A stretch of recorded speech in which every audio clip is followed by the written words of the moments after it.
Hello and welcome students, আশা করি তোমরা সকলেই খুব ভালো আছো। জ্ঞানজ্যোতি কোচিং সেন্টার পক্ষ থেকে তোমাদের সবাইকে আরো একবার স্বাগত। তো আমি মীরা ম্যাম, আমি আজকে তোমাদের সেমিস্টার থেকে বাংলা বিষয় থেকে আবার একটি নতুন টপিক নিয়ে চলে এসেছি। আজকে আমি যেটি নিয়ে আলোচনা করব, দেখো সেটা আমি বোর্ডেই লিখে দিয়েছি, তোমরা দেখতেই পারছো। তোমাদের যে বাংলা বিষয় রয়েছে সেখান থেকে বিহারীলাল চক্রবর্তী যে রয়েছে একজন তোমাদের কাব্য সাহিত্যে একজন বিখ্যাত কবি বিহারীলাল চক্রবর্তী, তার রচিত একটি কাব্য, সেটা হচ্ছে সারদা মঙ্গল যে কাব্যটি রয়েছে, সে কাব্যটি সম্পর্কে আমি কিন্তু আজকে কিছু তথ্য আলোচনা করব।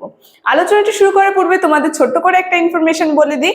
দেখো বোর্ডের কর্নারে তোমরা দুটো নাম্বার দেখতে পাচ্ছ, এটা হচ্ছে আমাদের Gyanjyoti coaching centre official helpline number. এখানে কিন্তু তোমাদের অনলাইনে ক্লাস করানো হয়, তার সঙ্গে তোমাদের নোটস দেওয়া হয়। তো তোমরা যারা যারা আমাদের সঙ্গে অনলাইন ক্লাসে যুক্ত হতে যাচ্ছ কিংবা আমাদের থেকে নোটস পেতে যাচ্ছ, তারা উপরে দেওয়া এই নাম্বার দুটির সঙ্গে যোগাযোগ করে কিন্তু আমাদের সঙ্গে যুক্ত হয়ে যেতে পারবে। ঠিক আছে, তাহলে আমি আমার আলোচনাটি শুরু করছি। দেখো, প্রথমেই বলেছি আমি আজকে আমি যেটা নিয়ে আলোচনা করব সেটা হচ্ছে তোমাদের যে কাব্য সাহিত্য রয়েছে সেখান থেকে একজন বিখ্যাত কবি বিহারীলাল চক্রবর্তী, তার সৃষ্টি, তার রচিত একটি কাব্য সারদা মঙ্গল কাব্য, সেটা সম্পর্কে আলোচনা করব। তো এই যে বিহারীলাল চক্রবর্তী, দেখো আমি এখানে কিছু কিছু পয়েন্ট করে দিয়েছি তার সম্পর্কে, এই পয়েন্টগুলো ধরে ধরে আমি আলোচনা করব।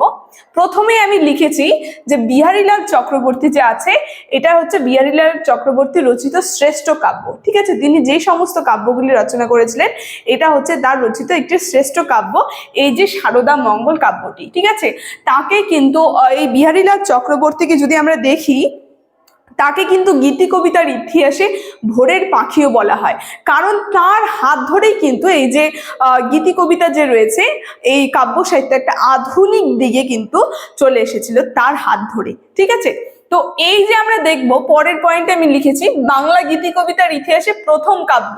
যদি আমরা দেখি বাংলা গীতি কবিতার ইতিহাসের মধ্যে, সেখানে কিন্তু প্রথম কাব্য, এই কাব্যটির নাম ছিল সারদা মঙ্গল, যেটা এই বিহারীলাল চক্রবর্তী রচনা করেছিলেন। সালটা আমরা জেনে নিই, সালটা হচ্ছে 1879 সালে কিন্তু তিনি এই সারদা মঙ্গল কাব্যটি রচনা করেছিলেন। আর এই সারদা মঙ্গল কাব্যটি গীতি কবিতার ইতিহাসে কিন্তু প্রথম রচিত একটি কাব্য। ঠিক আছে, দেখো পরে আমি লিখেছি, খুবই গুরুত্বপূর্ণ তোমাদের জন্য জেনে নাও, সারদা মঙ্গল যে কাব্যটি রয়েছে, এই কাব্যটি কিন্তু 5টি স্বর্গে বিভক্ত করা হয়েছে। কটি স্বর্গ? 5টি স্বর্গ। পরের পয়েন্টে আমি দিয়েছি প্রেম প্রীতি বিরহের মধ্যে দিয়ে তিনি দেবী সারদার এক অপরূপ মূর্তি ফুটিয়ে তুলেছেন। আমরা দেখব এই যে দেবী সারদা, তার যে কাল্পনিক ভাবে তিনি এই দেবী সারদাকে পেতে চেয়েছিলেন, এবং তার যে অপরূপ রূপ, এই যে আমি এখানে বলেছি দেবী সারদার এক অপরূপ মূর্তি কিন্তু তিনি এই কাহিনীটির মধ্যে ফুটিয়ে তুলেছিলেন, এই কাব্যটির মধ্যে। ঠিক আছে, তো আমরা যদি দেখি দেবী সারদাকে কল্পনায় তিনি কখনো জননী আবার কখনো প্রেয়সী রূপে তিনি দেখেছেন। এই গীতি কবিতার মধ্যে আমরা বেশিরভাগই দেখব যে কবির যে নিজের বাস্তব জীবনের যে ঘটনা, সেগুলিকে কিন্তু নিজের হৃদয়ের যে ঘটনা, বাস্তব জীবনের না, নিজের হৃদয়ের ঘটনা, সেগুলিকে কিন্তু তিনি এই তার গীতি কবিতার মাধ্যমে প্রকাশ করেন। দেখো, বলেছে এই সারদা মঙ্গল সম্পর্কে আমরা কিছু জেনে নিই, এখানে কিছু কিছু জানলাম, আরো একটু কিছু এই কাব্যটি সম্পর্কে আমরা জেনে নিই। দেখো, বলেছে যে সারদা মঙ্গল কাব্যটি 5টি স্বর্গে বিভক্ত, এটা আমি প্রথমেই বলেছি। আর এই কাব্য সম্পর্কে তিনি বলেছেন, এই রচনা সম্পর্কে তিনি তার বন্ধু রয়েছে, অনাথ বন্ধু, তাকে চিঠি লিখেছিলেন। তিনি বলেছেন যে মৈত্রী বিরহ, প্রীতি বিরহ এবং সরস্বতী বিরহ, যুগৎপথ ত্রিভিত বিরহে উন্মত্ত হইয়া আমি সারদা মঙ্গল সঙ্গীত রচনা করি। ঠিক আছে, তো কি সারদা মঙ্গল সঙ্গীত কি উদ্দেশ্যে তিনি রচনা করেন, সেটা কিন্তু তিনি তার বন্ধু, অনাথ বন্ধু রায়, তাকে কিন্তু চিঠি লিখেছিলেন। এবার প্রথমে বললাম 5টি স্বর্গ রয়েছে, এর মধ্যে আমরা দেখব প্রেম প্রীতি এবং বিরহের মধ্যে দিয়ে দেবী সারদাকে তিনি অপরূপ মূর্তি স্থাপন করেছিলেন। সেইভাবে বলেছে যে সমালোচক শিশির কুমার যিনি আছেন, তিনি এই কাব্য সম্পর্কে লিখেছেন, এই যে কাব্যটি বিহারীলাল চক্রবর্তী লিখেছে, তার সঙ্গে তার শিশির কুমার দাস যে কবি রয়েছে, তিনি এই কাব্যটি সম্পর্কে একটু লিখেছেন। বলেছে যে মহাকাব্যের পরাক্রম ধারার পাশে সারদা মঙ্গল গীতির আবির্ভাব, এবং শেষ পর্যন্ত গীতি কাব্যের কাছে মহাকাব্যের পরাজয়ের ইতিহাসে সারদা মঙ্গল ইতিহাস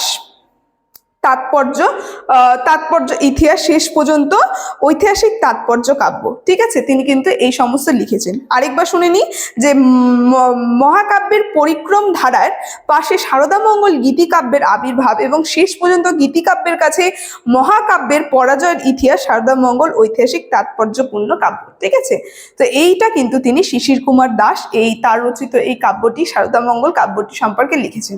তারপরে দেখো এই কাব্যটার মধ্যে যে দেবী শারদা যে রয়েছে, সেই দেবী শারদা সম্পর্কে তিনি কি বলেছেন এবং তিনি এই কাব্যের বিষয়ের মধ্যে কি লিখেছিলেন সেটা আরেকটু জেনে নিই। বলেছে যে দেবী শারদাকে তিনি কবি কল্পনায় নিজের করে চেয়েছেন, মানে তিনি কল্পনায় এই যে দেবী শারদা যে আছে তাকে কিন্তু নিজের করতে চেয়েছেন, নিজের ভাবে বলেছে নিজের করে নিতে চেয়েছেন।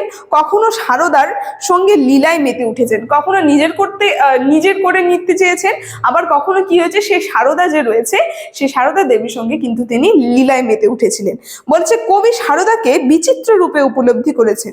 কবি শারদা যে রয়েছে সেখানে শুধুমাত্র একটা রূপ নয়, আমি এখানে বলে দিয়েছিলাম, তিনি বিচিত্র রূপে তাকে পেতে চেয়েছেন আর কি, বিচিত্র রূপ বর্ণনা করেছেন। বলেছে কখনো জননী কখনো প্রেয়সী এইভাবে। ঠিক আছে, কখনো তিনি মা রূপে আবার কখনো নিজের প্রেয়সী রূপেও কিন্তু তিনি দেখেছেন। বলেছে কবি শারদাকে বারংবার হারাবার আবার খুঁজে চলেন। ঠিক আছে, কি হয় কবি এখানে যে দেবী শারদা রয়েছে তাকে কিন্তু বারবার হারিয়ে ফেলে। ঠিক আছে, কাব্যর মধ্যে তিনি তাকে বারবার হারিয়ে ফেলে, আবার তাকে বারবার খুঁজে বের করে, খুঁজতে থাকে, হ্যাঁ খুঁজে চলে। বলেছে তাই সেই সম্পর্কে তিনি লিখেছেন যে এই কাব্যটির মধ্যে তিনি লিখেছেন তার সম্পর্কে যে হারায়েছি রে সাধের স্বপ্নের ললনা, মনসা মরালি আমার কোথা গেল বলনা, কমল কাননে বালা করে কত ফুল খেলা। ঠিক আছে, এই যে এই সম্পর্কে শারদা দেবী সম্পর্কে এই যে বারবার যে তিনি হারিয়েছেন আবার খুঁজে চলেছেন, তাই এই লাইনগুলি তিনি ব্যক্ত করেছেন। বলেছে প্রেমের দুই রূপ, তিনি বলেছেন প্রেমের দুই রূপ, একটা হচ্ছে বিরহ আর মিলন। এই বিরহ মিলনের সন্ধান দিয়েছেন কবি। এই যে এই কাব্যটার মধ্যে আমরা দেখব প্রেমের যে দুই রূপ, সেই দুই রূপেরই কিন্তু সন্ধানে তিনি গিয়েছেন। বলেছেন শারদামঙ্গল প্রেমের এক অপরূপ কাব্য। এই যে প্রেমের যে এক অপরূপ কাব্য আমরা কিন্তু লক্ষ্য করতে পারবো এই শারদামঙ্গল কাব্য। এই প্রেমকে কখনো নিজের করে নেন, আবার দেবী শারদাকে কখনো প্রকৃতির গহনতলে উপস্থিত করেন। এক মুহূর্ত না দেখে কবির হৃদয়ে তৃপ্তি নেই। ঠিক আছে, এই সম্পর্কে তিনি লিখেছেন যে দাঁড়াও হৃদয়েশ্বরী, ত্রিভুবন আলো করি, দুনয়ন ভরি ভরি দেখিব তোমায়। শারদা দেবীকে কিন্তু তিনি বলেছেন। ঠিক আছে, আবার এই কাব্যের থেকে বাংলার গীতি কবিতার নতুন পথ পেয়েছিল। এর জন্য রবীন্দ্রনাথ এই কাব্যের উচ্চ সংস্কৃত প্রশংসা করে। ঠিক আছে, তো এই যে এই কাব্য থেকে কিন্তু একটা নতুন ধারা এসেছিল, এই বাংলার গীতি কাব্যের কবিতাগুলি নতুন পথে অবলম্বন করেছিল।